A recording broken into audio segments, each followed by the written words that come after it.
بسم اللہ الرحمن الرحیم۔ السلام علیکم ورحمۃ اللہ وبرکاتہ۔ دوستو، حاسد لوگوں کے شر سے بچنے کے لیے ایک انتہائی آسان عمل آپ کے ساتھ شیئر کرنے لگا ہوں کہ حسد جو ہے وہ انسان کو کہیں کا نہیں رکھتی، اور حاسدین ہر جگہ موجود ہیں، آپ کے ارد گرد، آپ کے رشتہ داروں میں، آپ کے جاننے والوں میں، حتیٰ کہ آپ کی ورک پلیس پر جہاں پہ آپ کام بھی کرتے ہوں گے، آپ کے آفس کے لوگوں میں بھی آپ کی ترقی کو دیکھ کے حسد کرنے والے بے شمار لوگ ہوں گے۔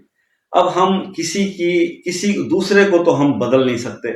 کہ وہ حسد کرنا چھوڑ دیں، حالانکہ سرکار دو عالم صلی اللہ علیہ وسلم نے فرمایا کہ حسد نیکیوں کو اس طرح کھا جاتا ہے جیسے آگ سوکھی لکڑیوں کو کھا جاتی ہے، تو حسد سے بچا کرو۔ لیکن ہیومن نیچر ہے، باز نہیں آتے، نہ کسی کو اچھا پہن کر کوئی باز آتا ہے، نہ اس سے برداشت ہوتا ہے، نہ کوئی اچھا کھا لے تو برداشت ہوتا ہے، نہ کوئی اچھا گھر لے لے تو کسی سے برداشت ہوتا ہے، نہ کوئی اچھا کام آفس میں کر رہا ہو تو دوسرے کلیگ بجائے اس کے کہ وہ محنت کر کے اس کو بیٹ کرنے کی کوشش کریں، حسد کرنے لگ جاتے ہیں۔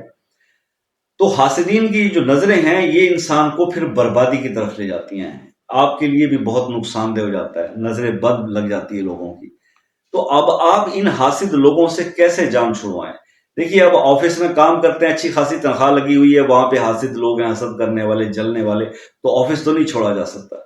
مطلب اس جگہ کو کیسے چھوڑ دیں؟ اچھی خاصی نوکری لگی ہوئی کو کون چھوڑتا ہے؟ تو اب اس کا مطلب یہ ہے کہ کچھ اور کرنا پڑے گا، ایسا عمل کرنا پڑے گا کہ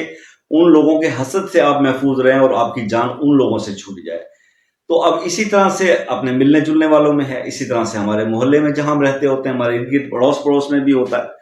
تو پڑوسیوں میں بھی یہ بہت زیادہ چیزیں ہوتی ہیں۔ تو پھر اس میں انسان کا اگر اپنا ذاتی گھر ہے تو وہ پھر لوگوں کی حسد کی وجہ سے اپنا گھر تو بیچ کے نہیں جا سکتا نا، اپنی بیس کو کیوں چھوڑے وہ بھائی؟ تو اب ایسی صورتحال کے اندر کوئی ایسا عمل چاہیے کہ جس سے لوگوں کی اس حسد سے انسان محفوظ ہو جائے، اور وہ حسد پلٹ کے ان لوگوں کی ایسی تیسی ہونے لگے جو یہ حسد کرتے ہیں، یا اپنے دل کے اندر حسد اور کینہ اور بغض یا عداوت رکھتے ہیں دوسروں کے لیے۔ تو آپ نے اس سارے سلسلے سے بچنے کے لیے اب کرنا آپ نے صرف یہ ہے کہ حضور آپ نے رات کو عشاء کی نماز پڑھ کے لاسٹ آف دی ٹائم، جب آپ بس اب سونے کے لیے جا رہے ہوں، تو آپ نے ایک بڑی ہی مشہور آیت وہ آپ نے پڑھنی ہے 313 بار، اور وہ ہے ان للہ و انا الیہ راجعون۔ یہ آپ نے عمل شروع کر دینا ہے۔ تصور میں ذہن میں رکھیے گا، ایسے لوگ جو آپ سے خار کھاتے ہیں، عداوت رکھتے ہیں، کچھ ظاہر ہوتے ہیں، کچھ مخفی ہوتے ہیں، مخفی کو تو آپ نہیں ذہن میں رکھ سکتے، لیکن جو ظاہر جن لوگوں کو آپ جانتے ہیں، جو آپ کا اچھا پہنا اٹھا کھایا پیا برداشت نہیں کرتے، تو ان کو آپ فوکس کر لیں مائنڈ میں، اور 313 بار ان للہ و انا الیہ راجعون پڑھ لیجئے۔ یہ پڑھنے کے بعد ایک تو یہ آپ کا عمل مکمل ہو جائے گا، آپ پڑھتے رہنا ہے آپ نے، یہ کم از کم آپ 11 دن کر لیں، 21 دن کر لیں، بہتر ہے 40 دن کر لیں۔ اگر آپ کو رزلٹ بہت اچھے ملتے ہیں اور آپ کی جان چھوٹتی نظر آتی ہے ایسے لوگوں سے،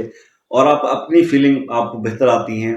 جو آپ کے چھوٹے موٹے نقصان ہوتے تھے وہ رک گئے ہیں، بیمار ہونا ختم ہو گیا، بہت سارے اثرات ہوتے ہیں، تو وہ سب ٹھیک ہوتے جا رہے ہیں، تو اس کو کنٹینیو کر لیجئے گا۔ زیادہ نہیں، 5 سے 7 منٹ کا عمل ہے،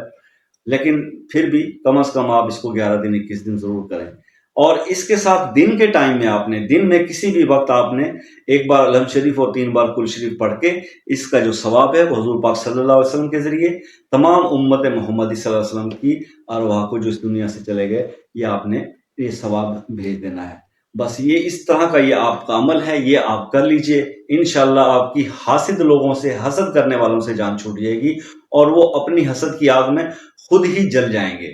تو اللہ تعالیٰ آپ کو محفوظ رکھے ہر نظر بد سے، ہر حاسد